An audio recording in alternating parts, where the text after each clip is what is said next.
Welcome back. A new NBC News survey finds a whopping 74% of voters say they think the United States is on the wrong track. Only 20% think the country is heading in the right direction. These numbers keep getting worse. Liz Peek, your reaction. Maria, this is obviously very alarming for Democrats, and it should be especially alarming considering that so far the jobs market, as we just discussed, has held up very well. Normally, these kinds of readings attach to an incredibly poor economy. That's not the case right now. So if the economy begins to slow down in the next couple of quarters, which the majority of economists are anticipating, I think these numbers just get worse.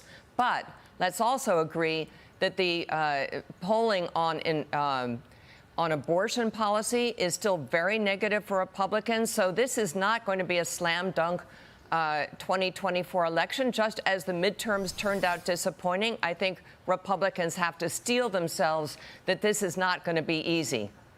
Yeah, and that's what Nancy Pelosi said in an interview this weekend, that the Democrats should go all in on abortion. That's the weak spot for Republicans, Liz. You're right on.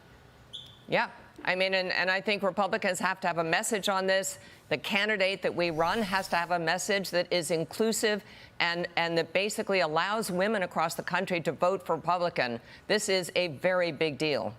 Yeah, for sure. Jerry, the other big deal is the economy. And, you know, while we are looking at inflation way down from the highs, obviously at 4%, down from the 9.1% we saw a year ago, we still wonder what the impact of 10 rate hikes will be. Because, Jerry, the expectation is that it takes 12 months to 18 months to actually feel the full impact. So we don't know where this economy is going at this point. Yeah, I mean, I agree with Liz. The economy could be about to get worse, and that would be even worse for the incumbent president, Joe Biden. But I would say one other thing, and I also agree with Liz, that this is far from resolved, this election, because that very same poll, very same poll, Maria, that shows 74% of people think the country's on the wrong track. Joe Biden's approval ratings at 43% in the tank.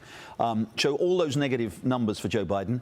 That same poll shows him beating Donald Trump in the presidential election by 49 to 45%. Now, the problem we have right now in this country is that the two parties seem to be absolutely on track to renominate the same candidates who fought the last election in 2020.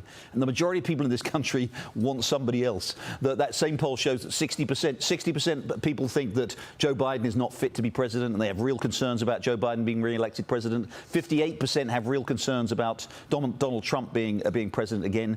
And yet we have these two parties. The primary voters in those two parties' primary elections are going to vote for those same two candidates, even when a majority of the country doesn't want either of them. Yeah, and even while, by the way, the Republicans are talking about potentially drawing up impeachment articles for Joe Biden in the middle of this. We don't know where we'll be next year at this time going into the election. Will it be Joe? Will it be Kamala? We don't know. Right, exactly. And, you know, there are a lot of, we're still very early days. I mean, although actually we are just over a year from the first votes being cast. It's remarkable, That's Maria. right. You know, you think about that, voting starts in September now of election year in many of these states. So we are just over a year, but we've got all the primary process to go through. As Liz says, we've got these, and you say we've got these economic uncertainties to go through. But it just feels right now at the moment that the country is kind of locked once again into this sort of grudge match, repeat of 2020, which a lot of people just don't want.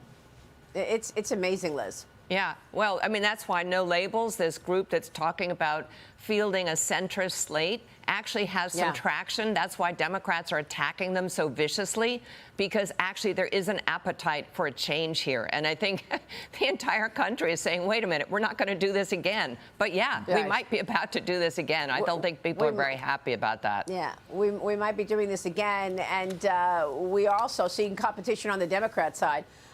Even though the leadership there does not want any debating, RFK Jr. moving higher.